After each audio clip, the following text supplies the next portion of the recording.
coming up on OTH, Raymond and I discussed the latest patch and the changes that come with that, how Zeri feels like after playing her, the results of the LCS Lock-In tournament.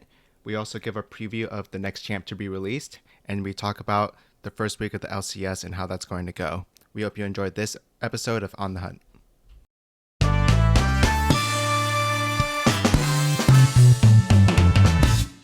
Welcome everybody to episode 43 of On the Hunt, a League of Legends podcast. I'm your co-host, Chris, aka Mr. One and Done, which I've been thinking about that, and I realize now that it can mean a lot of things. What I mean in this instance is that I went to the gym one time this year, and then that's it. So maybe next week it'll mean something else. See, I was thinking that it was you invited me to an ARAM sometime last week and played one and then dip. Yeah, without so much as a goodbye or a good night. I thought it was a reference. Yeah, I thought it was a callback. No, yeah, I've just been super busy, dude. Barely have a time for a game or two here and there. But you've got time to go back to the gym at least. Yeah, I got a gym. There's a gym at my work, and I tell myself I'm gonna go there, but then I just leave after work. And yeah, I don't know. I don't know what's gonna go on with that. But what's up with you? Oh, and you, by the way, you are our other co-host, Raymond. What's going on with you, man? Not too much, man. Just just been kind of hanging out. I don't know. Not playing too much League. Been playing some ARAMs and stuff, but I don't know. I think like you, apparently waiting for Lost Ark to come out next week. Apparently, yeah. LCS is actually starting this week. The lock-in. We're through all that, so there's stuff going on. Yeah, I haven't really been playing much League or even TFT for that matter. I've actually kind of given up on it.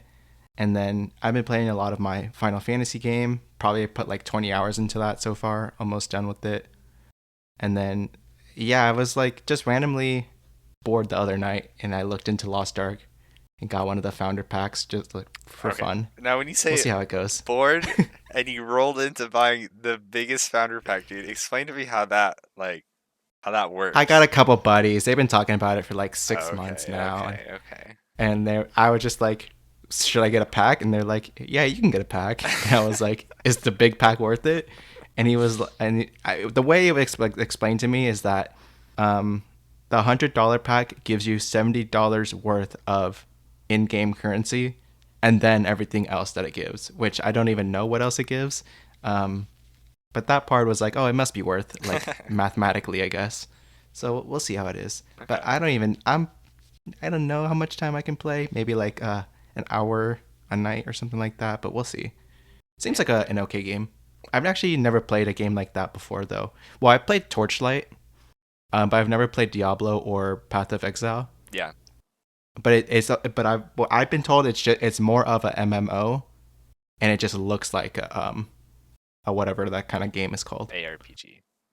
Yeah. Yeah. There we go. Yeah, I haven't looked into more of it. Like besides, we've had a duel talking about some of it. One of our buddies, and so the videos he's posted, I've seen like some of those, and then, but like I think I watched a couple of people stream it. Like maybe Scara streamed it for like a day or two, and the last time it had like pre-release or something, and I watched a little bit of that.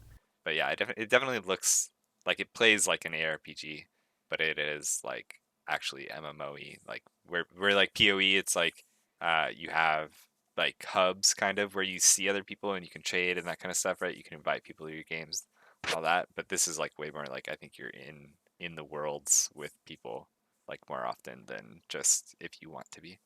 Yeah, it's pretty sweet. We actually got some League of Legends stuff to talk about this week.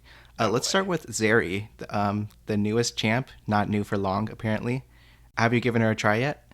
I got to play her a couple times. I think I played her like the day or two after she released, and then just like I haven't played that much League and gone back to her.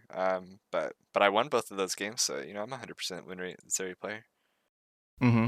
What do you think of her so far? What do you think about her Q and E for the most part?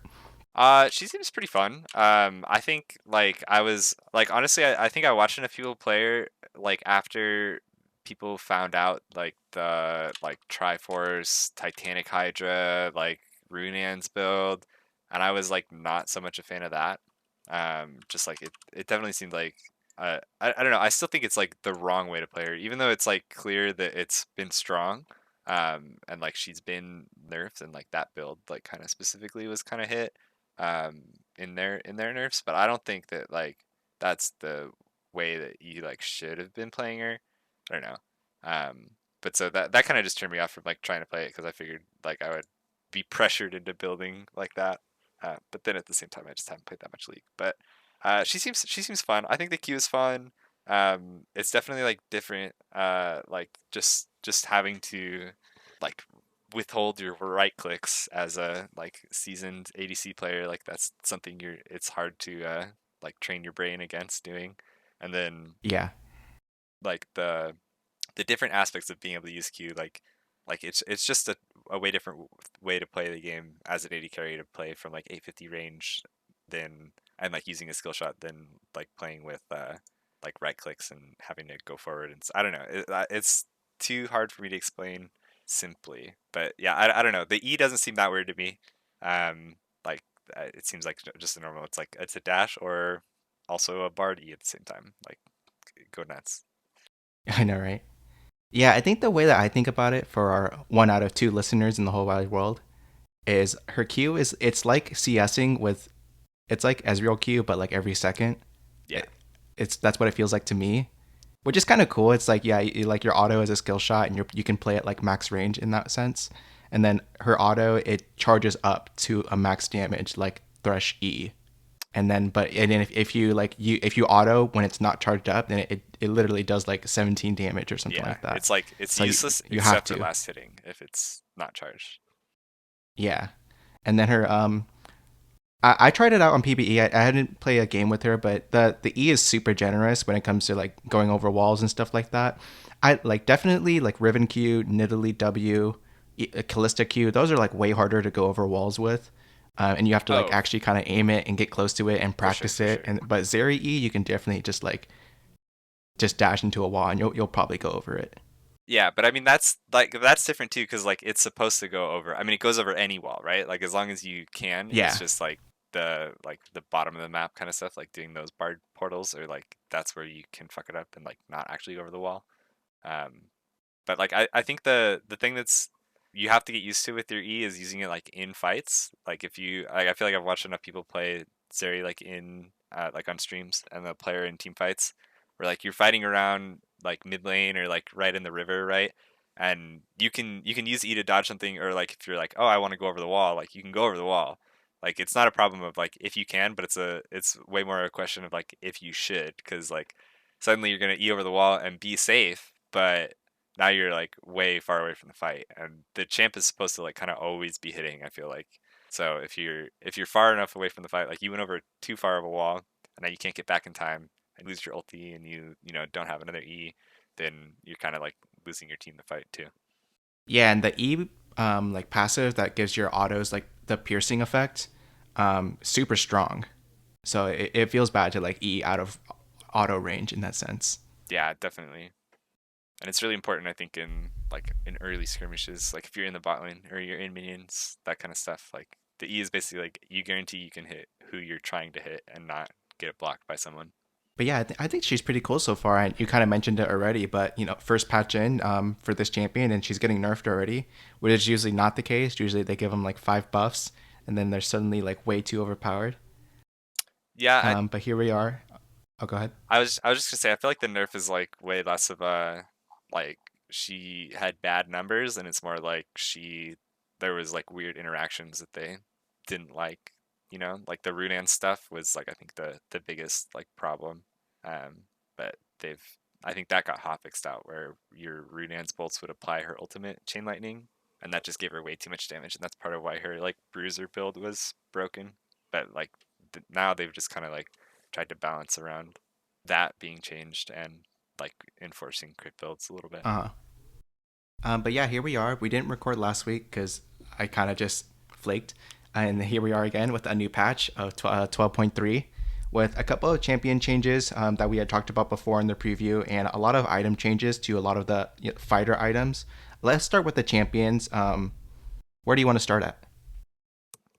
Well, we just hit on the Zeri changes. I'm gonna hit real quick on one of my favorite AD carries, and they're giving a buff to Quinn, boasting up her W attack speed at early ranks. I don't know that that's like that impactful either, but it was fun to see Quinn in the patch notes. You just get excited for that to see your picture in there. Exactly. I'm like, whoa, Quinn, she's gonna be strong, and then it's like, nope. Yeah, speaking of strong, I think they did a buff to Nami this patch where they doubled the movement speed that you give to allies when you hit your allies with spells, from 45 to 90, and I feel like that's a big jump. Like they didn't like they're just like fuck increments. We're Yeah. doubling it. Yeah, I kind of thought that um, too, actually, seeing that. I don't know. I wonder if it's gonna hit like just you're gonna hit all the like soft caps of move speed really quick with it, so it's not as big a deal, but it seems big. yeah, but definitely like at the first couple of levels, no boots, and you're going from like 320 move speed to over 400, just because Nami gives you an E, and then now you can chase them and slow them with autos. Like I could be really strong and could be really good for Nami. Yeah, do you think Lucian Nami just like hit like just a little bit too low of a win rate this patch, and they were like, no, no, no, we like that lane. It's back, baby. I like it too. I would play that a lot. Another change that I saw here was change the Corki package. The first package is after 10 minutes instead of 8, and then it respawns every 5 minutes instead of 4. So that's going to fix the problem that pro players were facing with it being up for every dragon fight. What do you think about this change? I think that somebody at Riot must listen to our podcast because I feel like we talked about this at the beginning of Lock-In too. So, you know, they're hitting it on the nose with that one. Yepers. And then lastly for me, this is the patch with all of the RE changes. So I want to see it seems really generous. Like the first you first cast it and you get 15 seconds to use all three of your charges. And that's 15 seconds to get us a takedown and gain, additional charges. So definitely you can just like blow two and then hang on to the third one for like as long as you can. And Yeah, hopefully you can get a takedown and get more dashes. So I feel like it's really generous, and then we'll see how it is. I think it's really cool for her identity.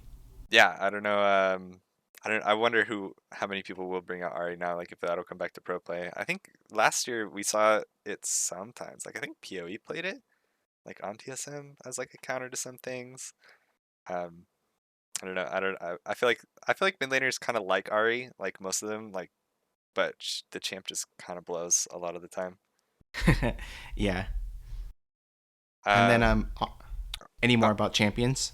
yeah, I was gonna say real quick on like the Akshan changes. I think those are kind of nice. They nerfed this early game a little bit. That champ seems like horrendous in the top lane, like about just like bullying everybody.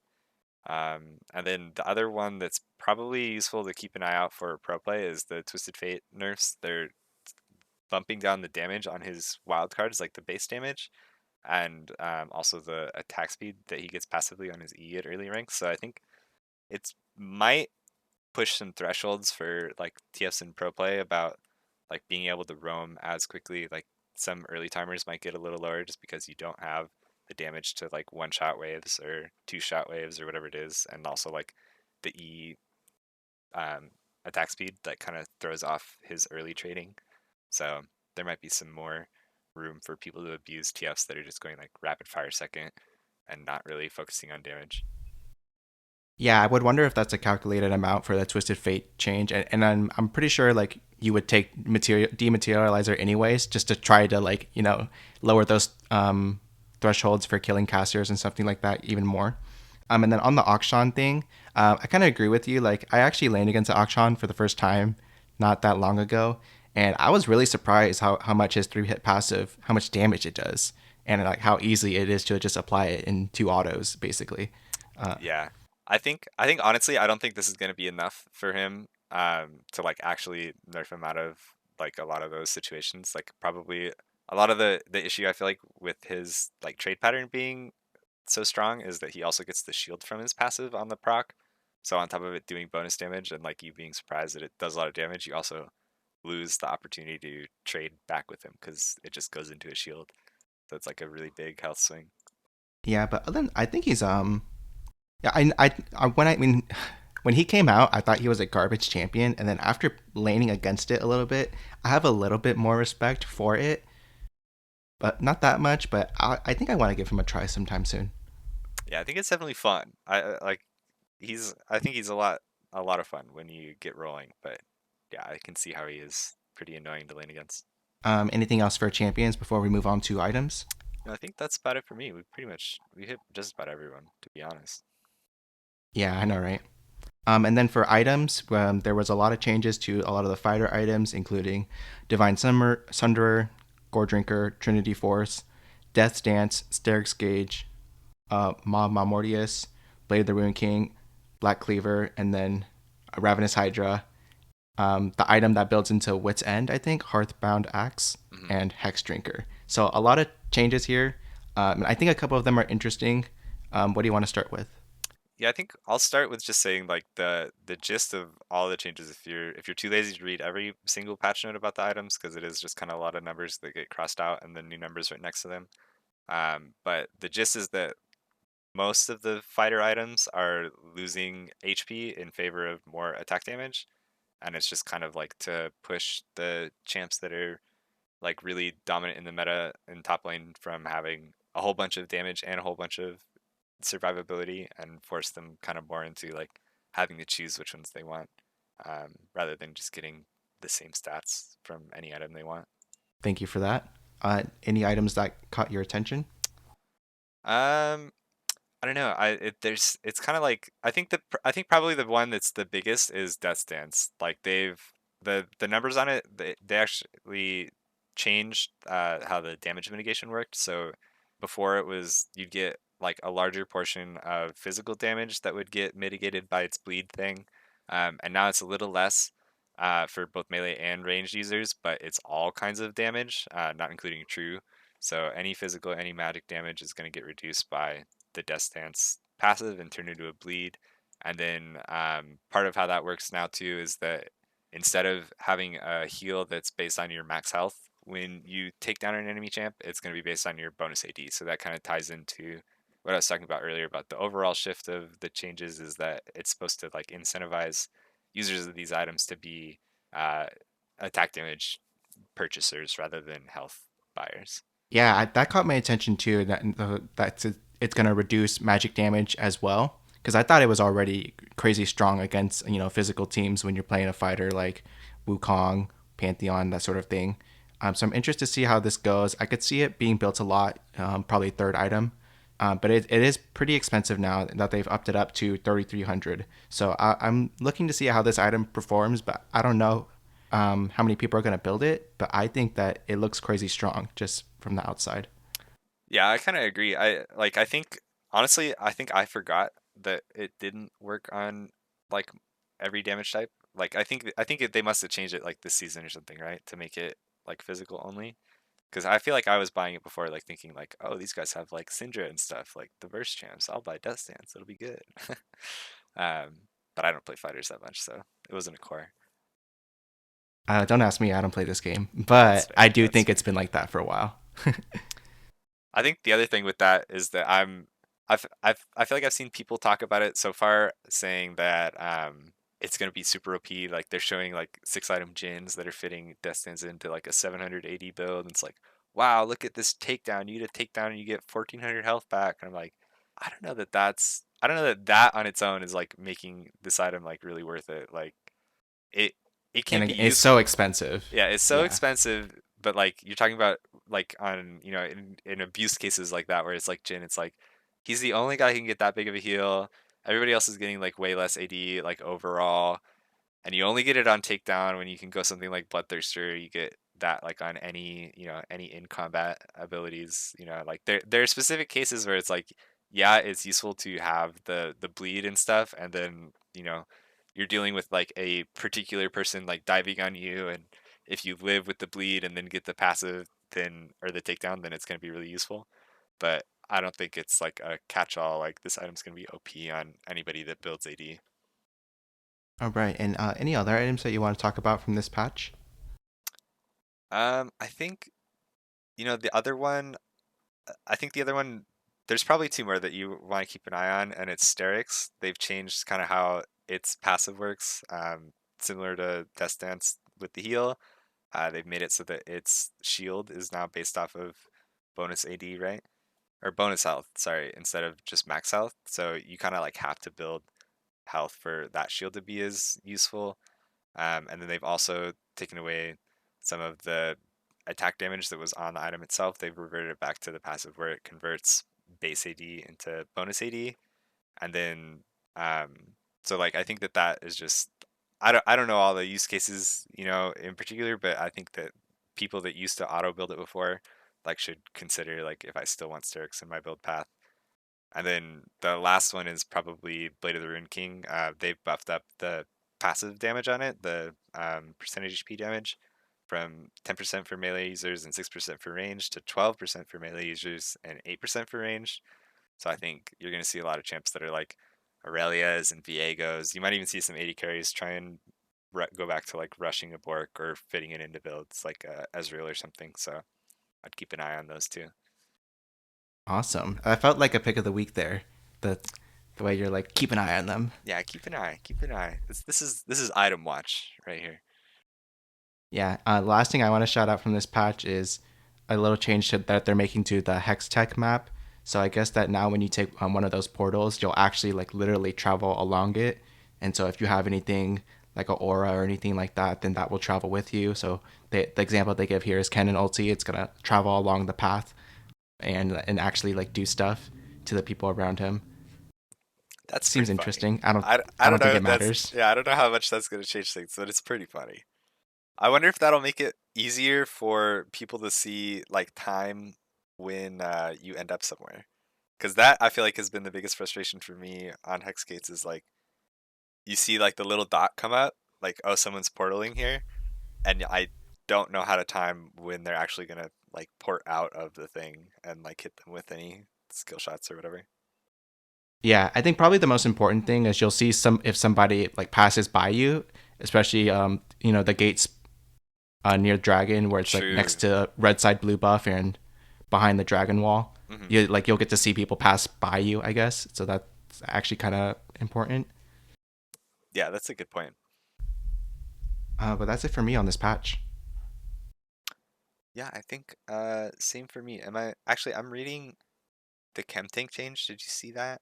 Let's see, 5 stacks per instance of damage taken. Oh, that's nice. Look at that. So okay, so that's a good change too. Actually, they're changing chem tank. Last patch, they like kind of had a little band-aid to make it so that it was less useful for champs like Aurelia and Akali and fighters to take as like a deal damage and don't tank damage item.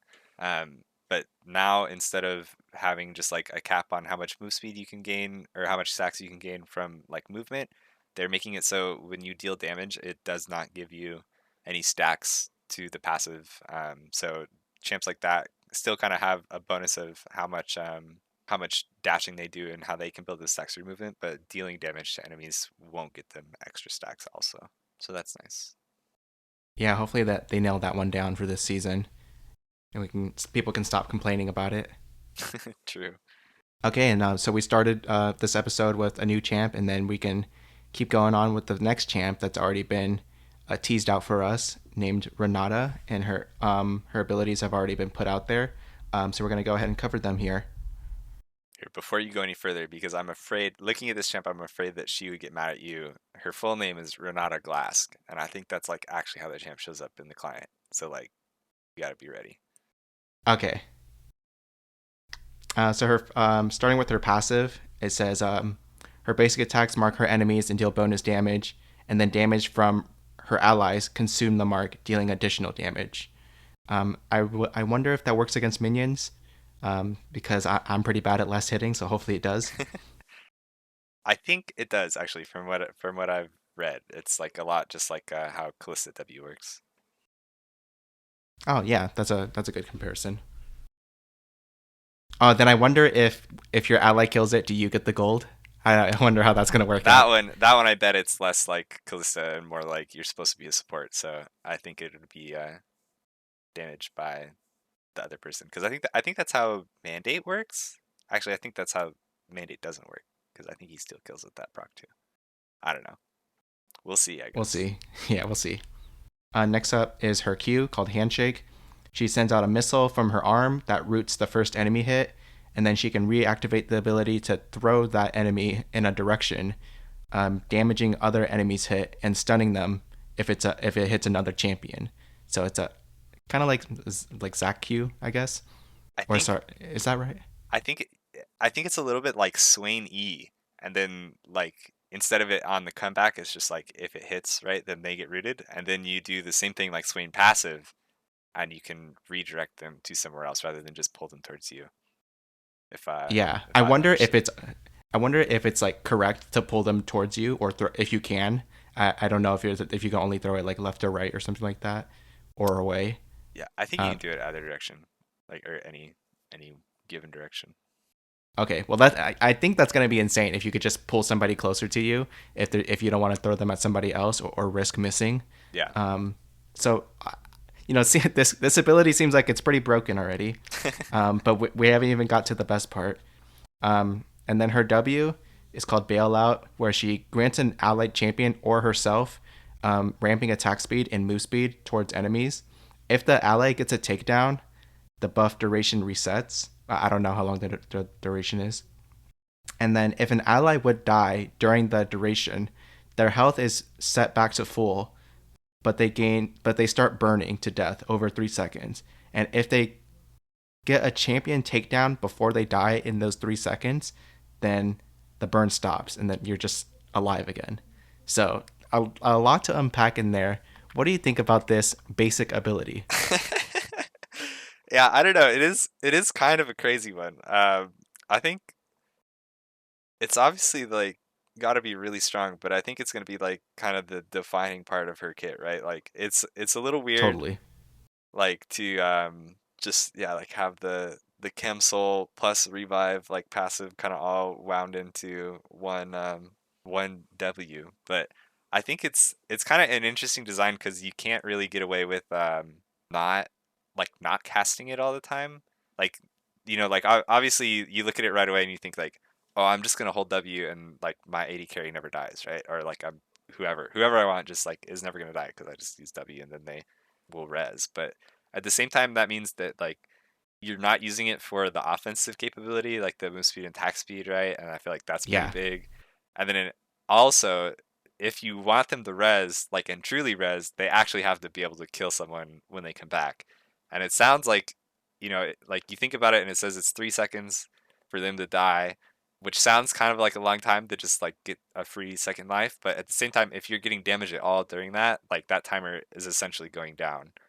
Right. So I don't know. It'll be interesting to play with. I think you kind of like we're just gonna have to play with it because I don't know how to imagine an ability like that in game. Yeah, and I hope that the cooldown is like, upwards of 30 seconds or something like that. I probably going to get lower to like 15 after like if you put some levels into it and then with cooldown reduction. But yeah, I mean, it looks like a Lulu W, a Cillian ulti, a Scion passive, like packed into one. Yeah, yeah, it's And the only definitely a lot. nuance is like there's no like you were saying, the downside is like if you want to use it a little bit for the revive kind of portion, then you might be missing out on the buff on the attack speed and move speed buff. Yeah, And then I don't even know though. I feel like I guess I think the one other thing that you'll have to keep in mind because this is like if this champ is like really a support champ, right? Then that means they're playing with brain dead ADCs all game. And if you know anything about brain dead ADCs, they'll get that passive on them and think like, oh shit, I can't die. I'm just gonna go in. And then you suddenly have a Draven like level 2 just like sprinting into the enemy team with the move speed towards champs. And then they die after the 3 seconds end up and then they just actually die. So I wonder how that's gonna work with tower dives. I wonder if it's gonna like reset aggro or at any point during that. yeah, I don't know either how it does the like if there's a Scion like window or something, or if they just instantly turn into the zombie or what. Yeah, we'll have to see. But insane ability, and we're only two abilities in.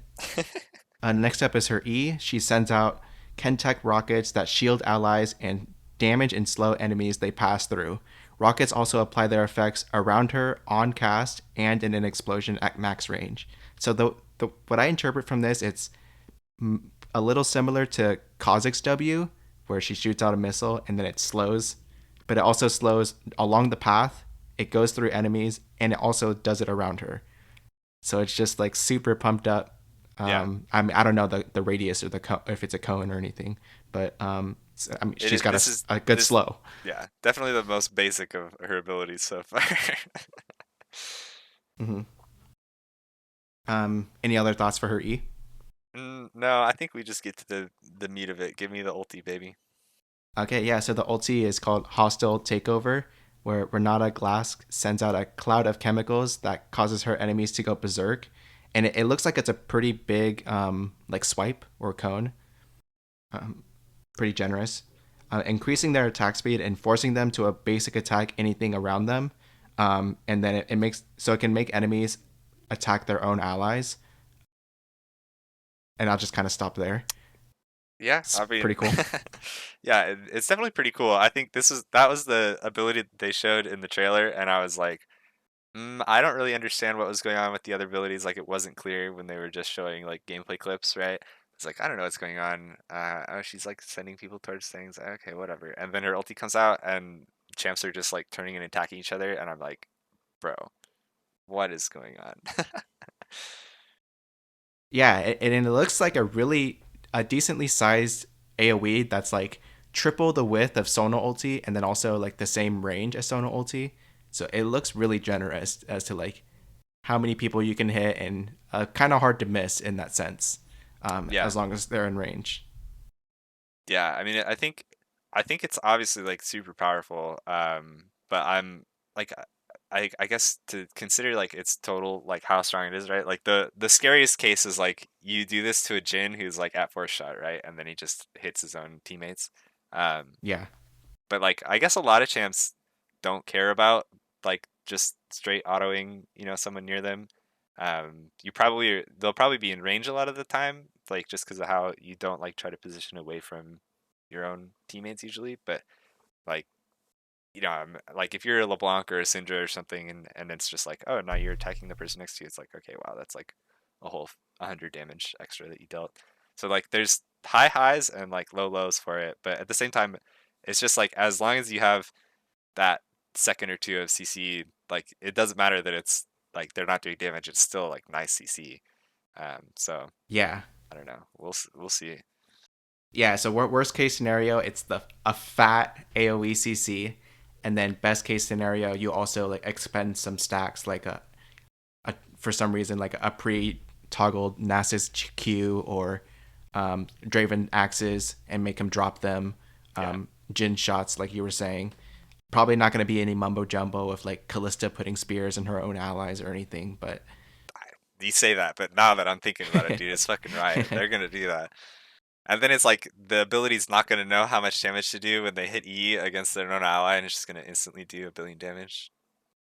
oh yeah, that could be interesting if you like charm a Yi during his ulti or like I guess it's like reverse charm. Yeah. I'll just call it berserk and stop being complicated.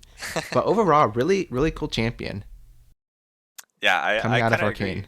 It's I think the one thing to note, like looking at she just got on PB today, so this is all like really first impression stuff. But all her abilities are like pretty long cooldowns. Like there's no like bread and butter Renata ability like on you don't harass with this one, and the other ones are for all ins or something. Like it's definitely gonna be a weirder support kind of champ because of that, I think.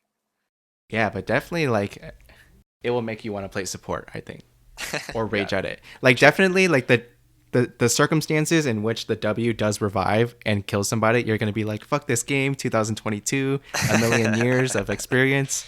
Like it's I'm hoping that the cooldown is really long and then you'll get punished if you use it at the bad time. But like the highs of it are gonna be like so high and ridiculous, I guess. yeah, But dude. hopefully there And is think some about nuance to is how it used I think this or gets champ is on used. PvE TFT too, dude. So think about how OP that ability will be in TFT. I'm over that game. All right, let's talk about some LCS now, starting with the lock-in tournament. Were you able to catch any of this weekend's games with the best of fives? Yeah, I mean this. I guess like since we last played, right? They went through the whole playoffs. Since we last had a podcast, they went through the whole playoffs of lock-ins. It was. I feel like honestly, last week's was a better week of games than this week's. I think a little bit more fun stuff went on. The finals weekend was kind of like Dignitas put on a bit of a show against TL, and then just still lost. Whippo went like absolute man mode 1v9 in most of the games, and then like the other series were just fast 3-0s or 3-1s, and it was like boring. Uh huh. Yeah, yeah. I'm thinking you're probably thinking of Dignitas versus Hundred Thieves from the other week, where Dignitas kind of like surprise sweep Hundred Thieves, like no problem at all, actually. Yeah, that was actually crazy. And those games, I think those games were like close. Like those games were like fun to watch. I don't know. My takeaways from the knockout stage were basically like that Neo and Danny are like my two new favorite players. Damn. Okay. Yeah, and everybody is super high on EG at this time. Yeah, I mean, I think they were kind of like probably the most fun. Besides, like Sunday, it felt like they had a rough showing in the finals against TL. But like definitely in the other series and games they played in Lock-In, they were like a really aggressive team, pretty well coordinated, I thought. And then like at the same time, like you had outside of the game, you had like Jojo Pyun like saying like, oh yeah, Bjergsen, like people were saying like this is your goat, but like I don't know, I wasn't impressed, and he was talking shit and super confident guy. So I think a lot of the story around EG and just like what you could take away from a lot of their games was that they're a really fun team to watch. So that I think was like it's easy to be hyped about them, especially with NA talent, you know. Yeah, for sure. A bit of NA talent, like their top laner Impact resident. True. But yeah, it seems like all of Twitter is just nonstop praising JoJo and Danny over and over, and so yeah, that makes them like just a lot of attention is going to be put on them for the whole split. Um, and I hope that they do well because they're both super young and the league needs some villains, I guess.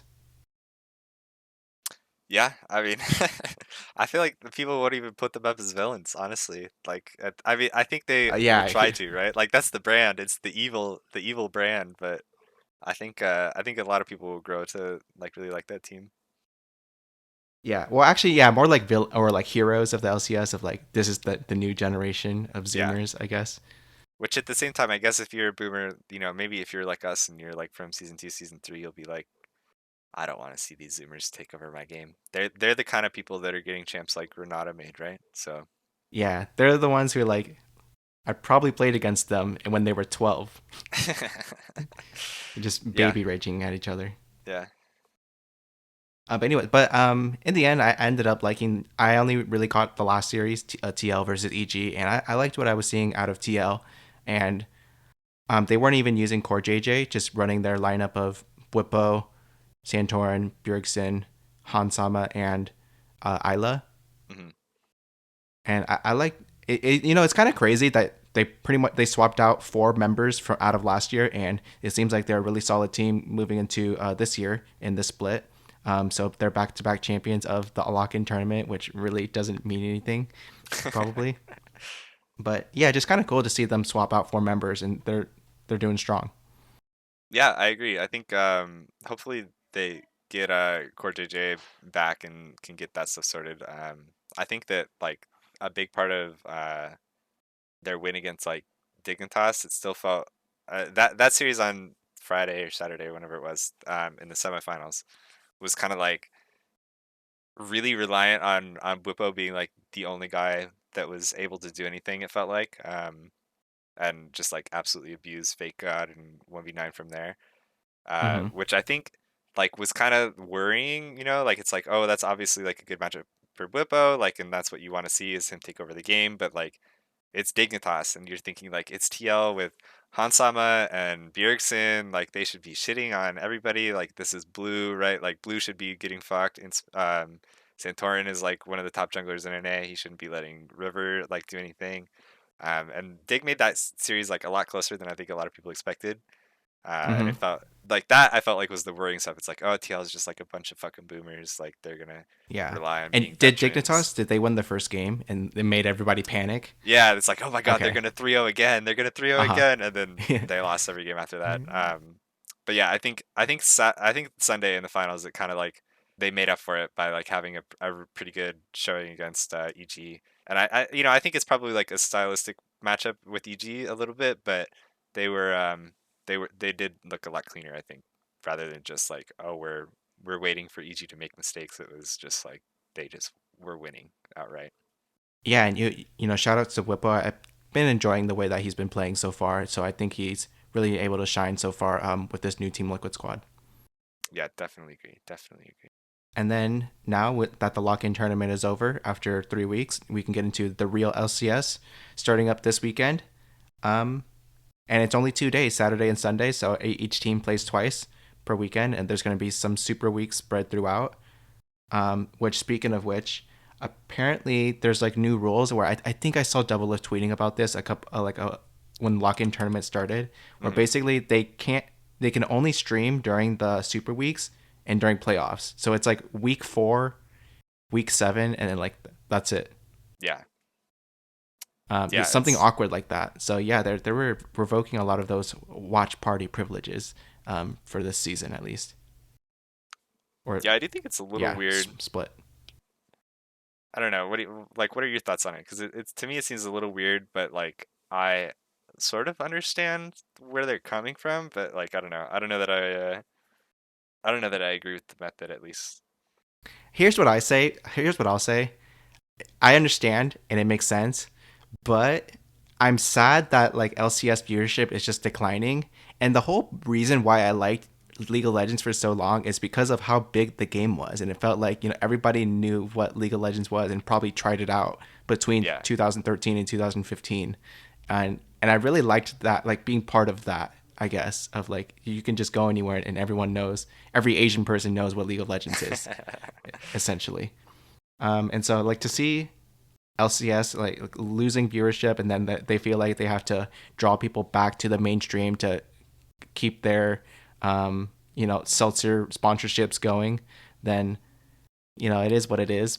And I'm just sad that the LCS is just like losing people, and I don't know if they're losing them to other broadcasts or if people really are just like, well, I want to see better games, or I don't even know what that means, but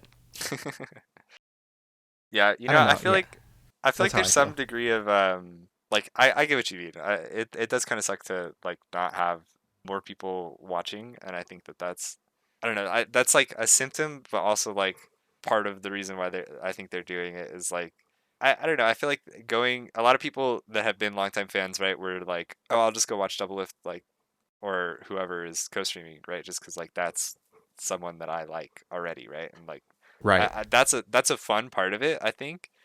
But at the same time, I personally felt like it was hard to like watch 6 hours of co-streams every weekend, like or every like game day. Like half the time, I think the guys that were doing the co-streams didn't even like want to do the fucking co-streams. Like, you know, Mm-hmm. they, I I know mean, what you there mean. were enough jokes about like, oh, I don't want to watch a Golden Guardians Dignitas game, like, man, this is gonna fucking blow. And then they spend the whole game just like talking about like the infinite monkey problem or whatever, and then it becomes a YouTube video. And that's the funny part. But at the same time, it's like, well, nobody was like actually watching LCS. It's just, you're watching a double stream, and like that was stuff that was randomly on in the background. So I kind of get that part of it, like where the people that want to watch LCS actually will go watch LCS, and it's like you're not tugging in between two products that are like one is like not even highlighting the league in a way. Yeah, and being forced to watch the main broadcast again, a little bit for Worlds and then also just here and there for Lock-In tournament, it was a bit refreshing to return to the main broadcast because, like you were saying, like well, at least the Double Lift one, I don't watch like LS or anything, or who if there's anyone else who co-streams like Dom, but Hmm. it definitely got started to get way too memey, especially when they continue to do like the 3-man co-stream all together. Because when it started out, like it seemed really great to hear Doublelift's perspective on like, oh, I think that they're doing this, or this team shouldn't give up yet. This is what the win conditions that they should be discussing with each other. Like that kind of insight was being really cool, and I feel like it's more that those highs I'm chasing when you try to watch the co-stream are just like fewer and farther in between of Yeah, butthole jokes in between. So I'll probably I'll definitely want to catch them when it can happen. And I guess it sucks to like hear that they're taking that away, but also a bit of fresh air to like return to the main broadcast, and we'll see what they do with it with only 2 days this time around. yeah, I agree. I think I want to make one more thing. And it's kind of funny because it's like gonna be a really normie reference, but like this year in football in the NFL, they had on just for Monday Night Football, which is only like one game every week, right? So just for Monday Night Football, they had like Peyton and Eli Manning on like a second channel, doing like their own like co-stream kind of like it's just like these two guys that are famous ex quarterbacks in the NFL that Uh are huh. like they would sit down and do their own broadcast, and like each week they'd have like guests on. It'd be like other people, like other players or coaches or like random celebrities would come on and like join them for like minutes at a time. And I feel like that was like that's kind of I think the vibe that LCS is aiming for with having these be like event only co-streams is that like if the super week is like the week where like the drama happens, right? Or it's going to be like the hype games probably is how they'll schedule it or whatever, like, and that's like the weeks where you just want eyes on it, and so you get more people to tune into Double streams because like it's an event that Double is co-streaming the LCS, and you'll get his audience in. Whereas like if they're doing it every week, it's just like it becomes more of the same for them. Like Double Lift Media is sneaky. They're just gonna talk about random shit. They're gonna talk about like how much they don't want to do it. It's like, man, I don't even want to watch LCS today. Like let's just go play solo queue, right? Like, and then you get people away from it. And so like that's the idea that it'll be like a prime time event kind of thing, that there's this co-stream going on and like it's the super week. You'll get hype for it like that's I think the idea at least. So Yeah, hopefully it that's a good executes as perspective. well. And then I see you have written here that it looks like this week was Parth's last week at TSM, where the other day he just it's all of a sudden tomorrow's my last day, Yeah, and I guess all I have to really say about this is that a lot of people are leaving that organization right now, and it's like thinning out of kind of what made its identity with in terms of Bjergsen, Double Lift, and now Parth leaving in a relatively short time span, and slowly losing my connection to that organization, I guess, or the what drew me to that team. Because really, I mean, really now there's just like Spica and Huni, and we'll get to see the main roster this weekend because they played their academy team for all of Lock-In. But right. yeah, just kind of like losing the ties to that team. What do you think?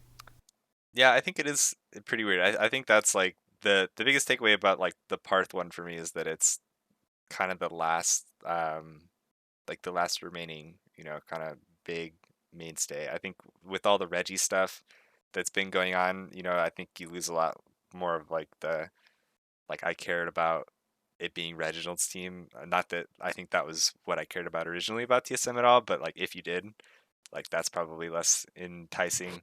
And obviously he's stepping back from like the League of Legends portion of it anyway, right? Like he's trying to be like the whole business CEO owner thing.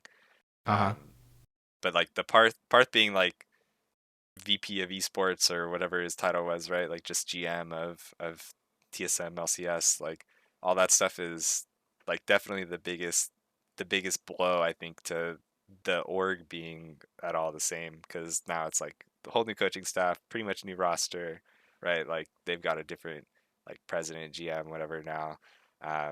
It is just kind of weird to see like all these people leave TSM. I think it kind of makes sense just with all the stuff that's been going on outside of just the league portion for them. But I don't know, it's still just, yeah, noteworthy for sure, noteworthy for sure.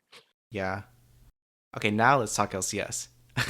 So yeah, Saturday and Sunday are pretty much it, and it starts pretty early in the day now, like 1:30 p.m. instead of like waiting till like 3 or even 2 o'clock sometimes. But yeah, let's go ahead and just pull up the schedule. And are there any games that you're looking forward to this weekend? Now that we've gone through with the lock-in tournament, which really feels like weeks long exhibition matches, and then now we're getting to the real deal. Which doesn't really matter because the records don't pass over to summer anymore. But anyways, that none of that. Um, I'm Some looking forward games to I'm looking forward to some games. What catches my eye is on Saturday, TSM versus EG, Team Liquid versus 100 Thieves, where like some of these teams they never played each other because of the way the groups were made, and then they get put into like their proceedings. So some mm, teams they'll actually get to play each other, and then hopefully we'll actually get to see. I think their mid laners here. I haven't heard anything about their support being in the United States. So, but hopefully they have their whole team ready to go. for TSM, Um, you're saying? yeah, for TSM. TSM has their full roster. They've Okay. been streaming, yeah. And then, do you know about Cloud9? Is the whole Cloud9 squad here, or no? I know I saw that Malice was here, who's their academy jungler, so that doesn't Eh. really help at all for the main roster. Um, but I kind of don't think so. I haven't heard anything, so like I think that like is a no. But I just the other news would be a sign that maybe they're getting closer with most of them. But yeah, Okay. I don't think they have their full roster. Honestly, I that's okay with me. I kind of like the team that they were running in the lock-in tournament. What do you like? It was what is it? Darshan, Blabber, Fudge, Sven, and who was the support? Isles. I didn't mind that team. I kind of like that squad actually. Yeah, I think they were. I mean, I think they showed up pretty good. Obviously they kind of petered out against C9 in the semis at lock-in, but I think it was still a decent team. I think there's still some kind of crutches that they have, maybe. Like like clear weaknesses in the top lane. I think like Darshan's cool and like good and all, but I think that like he does not compare to Summit, and like that's a big factor into how that team is going to play. But like Sven is obviously still fucking good. Fudge was like hit or miss for me. Um, so we'll see how it all works out. But yeah, I don't know. I'm more excited for their full roster than I am like you said. I think it's not a bad team, but I'd rather see the full roster. Yeah, and then for Sunday, I'm also interested in TSM versus Dignitas because, like you were saying, Dignitas kind of had a surprising showing in the lock-in tournament. So I want to see. This is going to give us like a good indicator of TSM's base level of like, is this new TSM squad with the two LDL imports, are they top five worthy, or is that where Dignitas is going to be for this split? So I think that's going to be an interesting match. And then lastly for Sunday, it's also EG versus Cloud9, just a little run it back kind of game for them, and we'll see if Cloud9 can pull that a victory out of that. Yeah, definitely. I think you hit the nail on the head with all the hype matches for this week. I don't know the big teams. I think what's going to be interesting. I feel like Lock-In showed that a lot of teams are like pretty good. Like even just having Dig show up for that like little mini run towards the semifinals is like enough to say already that it's like, well, is Dig actually a top five team? And suddenly, we go from like the end of last year where it was like, man, it's so nice that we have five teams that are pretty good, and then the rest of the teams like don't look down there. Um, but like you already have like, oh, there's somebody that can knock out a top five team. Like is that TSM? Is that C9? Is that going to be someone else? Is CLG going to get their shit together? Is FlyQuest or Golden Guardians with a full roster or what? Like who? I think there's a lot more hype around who could be top six in spring. Yeah, I'm totally with you there. Anything else for this weekend set of games? Nah, not too much, dude. I think I'm gonna say I was just trying to scroll through C9 Twitter, and I see at least a picture with Summit and one of their other coaches. So I think that they're oh no, yeah, Berserker Winsome Summit and one of their assistant coaches all on like at the airport going to America. So that was 2 days ago.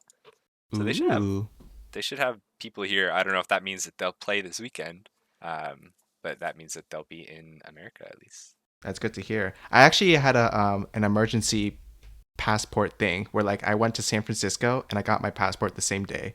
It was fucking expensive, but Huh. so yeah, I'm basically an import. Damn, dude. Look at you. You want to play an LCS in case Fudge decides he needs to go back to Australia? Nah, not without a crowd. I need the crowd there. Dude, is that why we never won college law? Because you had no crowd in your apartment? Yeah, pretty much. I didn't have anybody rooting me on, giving me the pep talk before the game. The Peter Zhang to Acadian backstage before he goes up. True, If you've true. seen that one from Yeah, TSM Legends. Well, speaking of yeah, which, that was it. did you see the Hotline League with Spica this week? I listened to like the first half of it today, maybe. Was Yeah. it good? It was pretty good. I think like All right. by first half of it, I mean first half of like the whole podcast, and for half of that, Spica was like in scrims still. So I think I've only listened to like where they had one or two call-ins. Oh, okay. But yeah, And it then was pretty funny.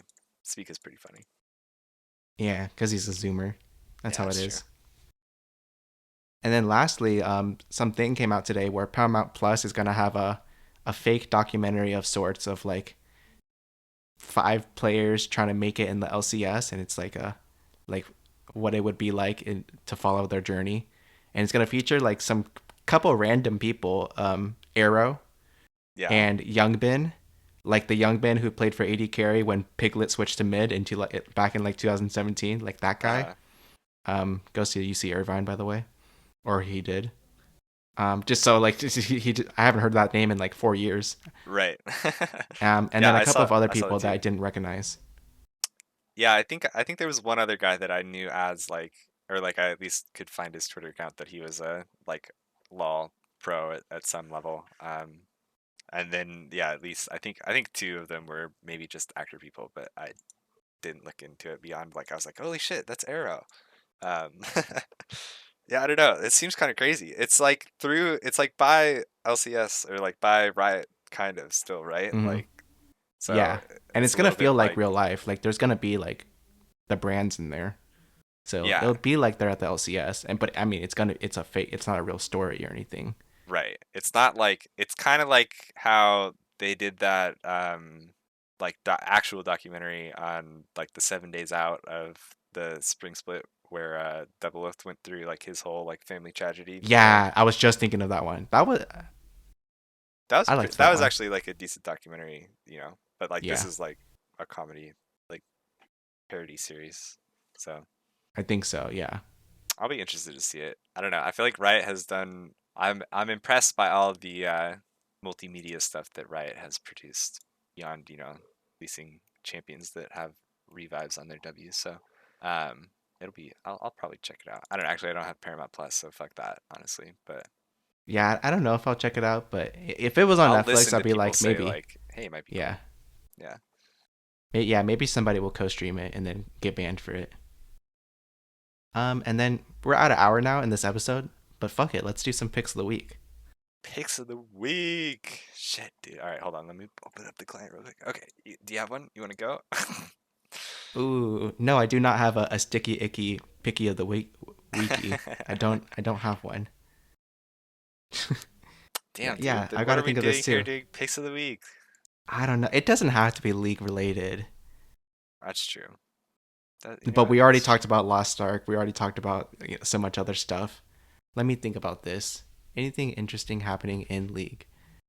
I feel like all my picks of the week, like everything. Usually, if I'm like lost on a pick of the week, it's just like, okay, I'll open up my match history and see if I played any funny champs in ARAM this week. And Yeah. even Well, you then, know what, I've got dude? nothing.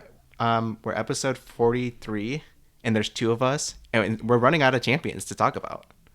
That's true. That's true. Even given the weeks where like you just picked like TFT YouTubers and stuff, so like Yeah, we're running that's out though. yeah, that's true. We can pat ourselves on the back for getting at least even this far.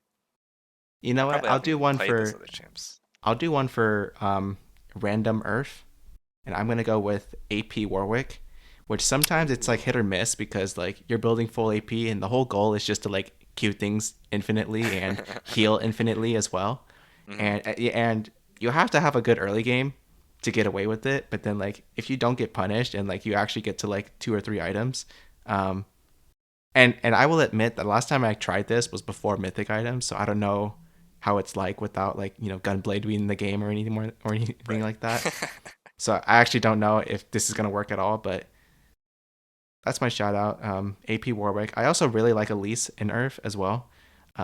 Just the setup for her stun into like a potential um, full rotation into a kill is a Hmm. little satisfying, and you can do some mumbo jumbo with repel, obviously. So those are my that's like my sleeper pick on. Don't sleep on Elise if you roll her in Earth.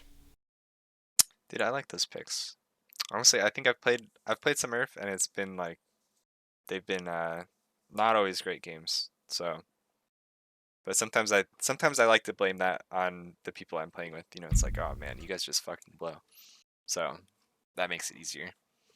But I don't know. I haven't had any good sleeper picks. I just like I try to pick Bard in Earth, and the last time that I had like really good Bard games in Earth, like the champ's fun because you get chimes way faster, and then you do a ton of damage because you're like allowed to build AP, Uh huh. and then like the only thing that saved him before was that you could go Proto Belt, and that was when Proto Belt would one shot waves, and it was like on an 8-second cooldown. So Yeah. like you didn't have to worry about wave clear either. You could just like rush Proto Belt and then clear waves.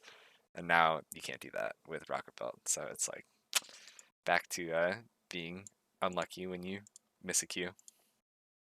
Yeah, and then thinking about Earth now, there's so many picks that are like that feel like it's auto win, and I'll list off the ones that I know. So definitely a lot of the AD carries, if you get them, Mm-hmm. it's auto win.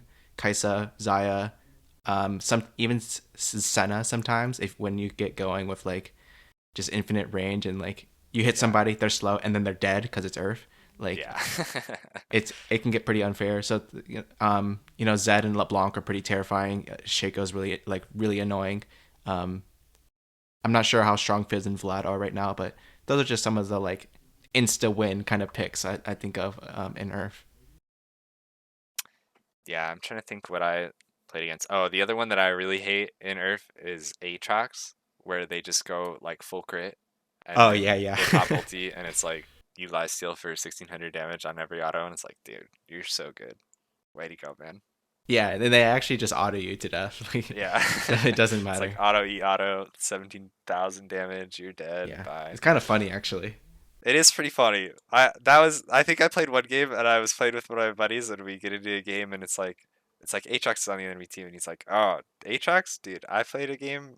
I think that champ's not that good in Nerf." And I'm like I like just was listening to him. I'm like, "Are you kidding, dude? Like, don't you just go crit and you like kill everything?" And he's like, maybe. But I played him and it wasn't good. So I was like, dude, I don't trust you. You're not good at this game. And then we got rolled by Crit Aatrox. So yeah, that was yeah. Yeah. Earth. Earth. Oh Earth. All right, should we Alright, call it dude. there? Yeah, we can call it there. You got your two picks of the weekend to save me. I'll just like slide under the radar of not having one. All right, and that's gonna be it for episode 43 of On the Hunt, a League of Legends podcast. I hope you all enjoyed it, and if you did, be sure to subscribe to our podcast on the service that you are listening to us on if you haven't already. We'd appreciate it if you also give us a rating or hit the like button to show us some support as well. You can find us on YouTube as well as your podcast player of choice, from Apple Podcasts to Spotify, and so forth. We'll see you all next week for another episode of On the Hunt. I need you Alright. to say something. Okay, wait. Okay, hold on. Actually, wait, I thought of a pick of the week, and it's another anti-pick of the week. Don't ever pick Janice Smite top in my games, please. That sounds awful. You're cancer if you pick that champion. Actually, I've been seeing some screenshots of like weird stuff like that, like supports jungle. I wonder if Yeah, that's it's real. crazy. It's actually real, dude. Have you not heard about that? There's like Lorlo is playing like exclusively support Smite top and he has like a 70% win rate in Challenger with that shit. It's And do disgusting. you just roam, You right? stay in lane until like you're level 3 and you just wait, you soak XP until you're level 3 and then you just fuck off from top lane and you just perma sit like in bot. Like you're not like in bot lane, you're just like following your jungler around or like throwing tornadoes over the wall to like harass the enemy. Like you dive, you just like you say, "Okay, I'm level 3, like we're going bot, we're diving them." Like shit like that. It's disgusting. And it works. It's like Ah. it only works if like or it only doesn't work if the enemy picks like a perfect comp against it that like you either have like a super split pusher like that just farms for free and gets a ton of gold and tower plates and stuff, and then they can't be stopped later. But usually you can be stopped because it's just like Janna, they neutralize you in team fights. Or you pick like Kale and you just hyperscale to level 16 as fast as you can. It's stupid. It's so stupid. All right, that's my anti-pick of the week. Don't pick that shit.